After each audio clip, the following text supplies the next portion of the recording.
তাকে আল্লাহর নবীর কাছে চিঠি পাঠাইছে, নবী আমার, আমি আপনাকে দেখার খুব ইচ্ছা আমার, আপনাকে দেখার জন্য আমার দিলটা কটপট করে, আপনাকে দেখে আমি ইসলাম গ্রহণ করব, আপনার সুন্নত সুইকাম চলব, আপনাকে দেখবার আমার খুব ইচ্ছা, আমার মনটা খুব টানে।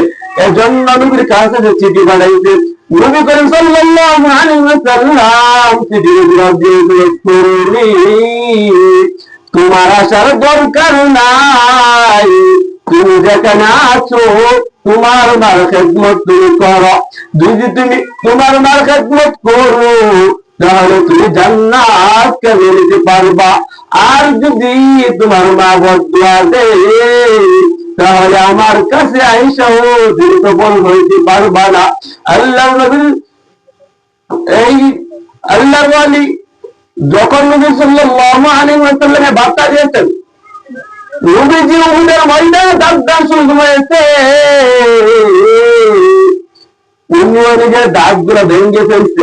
নবীর ভালোবাসা, নবীর কথা চিন্তা করিলা নবীর দাঁত যে ভাঙছে, নবীর ডান্ডা ছুঁড়ে হয়েছে, আমি আর দাঁত রাখবো না।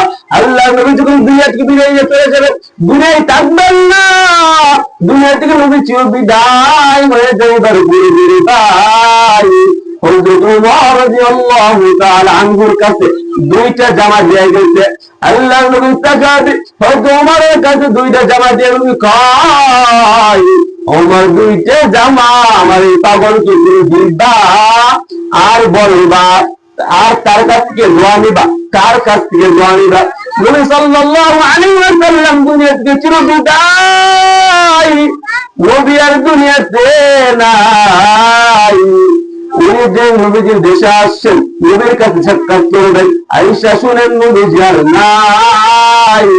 যখন ওমর রাদিয়াল্লাহু তাআলা আনহু সাক্ষাৎ হইল, ওমর রাদিয়াল্লাহু তাআলা আনহু নবীজি সাল্লাল্লাহু আলাইহি ওয়াসাল্লাম যে দুইটা জামা ওমর রাদিয়াল্লাহু তাআলা আনহু কাছে দিয়েছিলেন, সে দুইটা জামা হযরত রাহমাতুল্লাহি আলাইহি দিয়েছেন, আর তার কাছে দিয়েছেন। নবীর কাছে সাক্ষাৎ করবেন, নবীর কই আমার কাছে দরকার নাই, তুমি যেখানে আছো, যেই জায়গায় আছো সেই জায়গায় তুমি থাকো, তোমার মার কাছ থেকে তুমি বলো, তোমার মার খেদমত করো, যদি তোমার মার খেদমত করতে পারো তাহলে সফল কাম হয়ে যাইবা। এজন্য খলিফাতুল মুসলিম আমিরুল মুমিনিন যিনি জান্নাতের সার্টিফিকেট প্রাপ্ত সাহাবী, 2 নম্বরে যাবেন, এত দামি সাহাবী, উনাকে আল্লাহ নবী কয়, উমর তুমি আমি দুইটা জামা তুমি তাকে নিবা এবং তার কাছ থেকে দোয়া নিবা।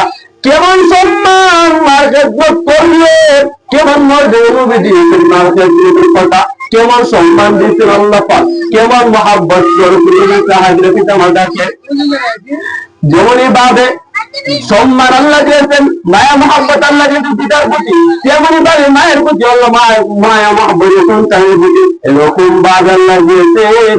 আর মার খেদমত না করলে, বাবার খেদমত না করলে কই যাইবা তুমি?